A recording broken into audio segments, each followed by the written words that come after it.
Hello my friend, today I'm coming back again to learn in English. Good morning, good afternoon, good evening. Uyu munsi tugiye kwiga icyongereza. Uriteguye?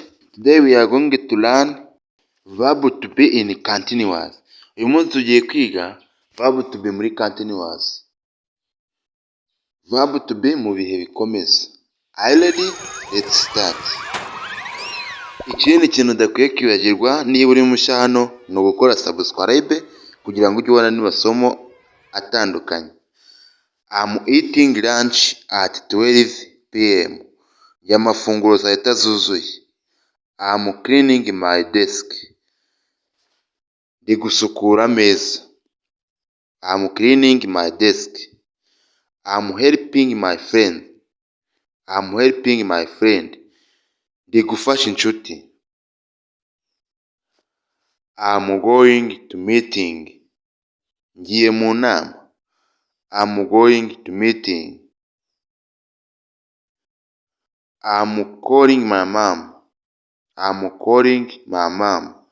Ndi guhamagara mama. I'm sending an email. I'm sending an email. Ndi kohereza email. I'm printing papers.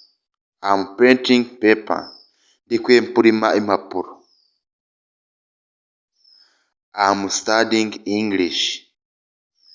I'm studying English. Ndi kwiga icyongereza. I'm closing my computer. I'm closing my computer. Ndi gufunga computer. I'm saying goodbye. I'm saying goodbye. Ndi kuvuga ngo murabeho. I'm saying goodbye. I'm leaving work or school. I'm leaving work or school. Ngiye ku ishuri cyangwa ku kazi. I'm carrying my bag home. I'm carrying my bag home. Ntwaye ibaga ngiye mu rugo. I'm arriving home. I'm arriving home. Ngeze mu rugo. I'm arriving home.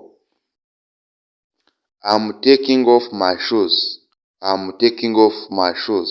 Ndi gukuramo inkweto. I'm taking off my shoes. I'm washing my hands. I'm washing my hands. Ndi gukaraba intoki. I'm washing my hands. I'm cooking rice. I'm cooking rice. Ntetse umuceri. I'm cooking rice. I'm cutting vegetable. I'm cutting vegetable. Ndi gukata imboga. I'm cutting vegetable. Nkwibutsa gukora subscribe uramutse unyuzwe n'amasomo tukugezaho cyangwa se hari igitekerezo watugezaho cy'uko twakwigisha wakitugezaho. Murakoze. Let's start. I'm eating dinner. Ndi kurya amafunguro ya nimugoroba. I'm eating dinner. I am drinking jus. I'm drinking jus. Ndi kunywa jus. I am washing dishes. I am washing dishes. Ndi koza amadishi. I'm washing dishes. I'm cleaning my table. I'm cleaning my table. Ndi gusukura ameza.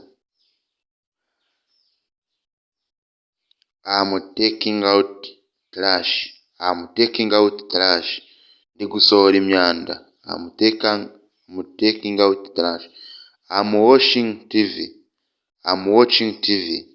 Ndi kureba televiziyo. I'm watching TV. I'm playing with my dog. I'm playing with my dog. Ndi gukina n'imbwa yanjye. I'm playing with my dog. I'm watering the plants. I'm watering the plants. Ndi kuvomera ibimera. I am sweeping the floor. I'm sweeping the floor. Ndi gukubura hasi. I'm sweeping the floor. I'm walking in a park. I'm walking in a park.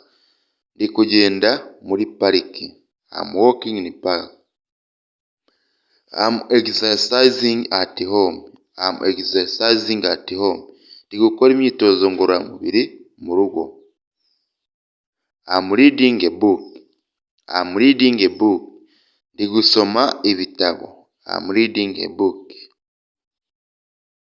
I'm checking my phone. I'm checking my phone. Ndi kureba muri telefone. I am talking to my family. I'm talking to my family. Ndi kuvugana n'umuryango wanjye. I'm helping my kids. I'm helping my kids. Ndi gufasha abana. Thank you for watching this video. I love you so much. If you enjoyed this video, don't forget to subscribe, share and comment. I love you. See you soon.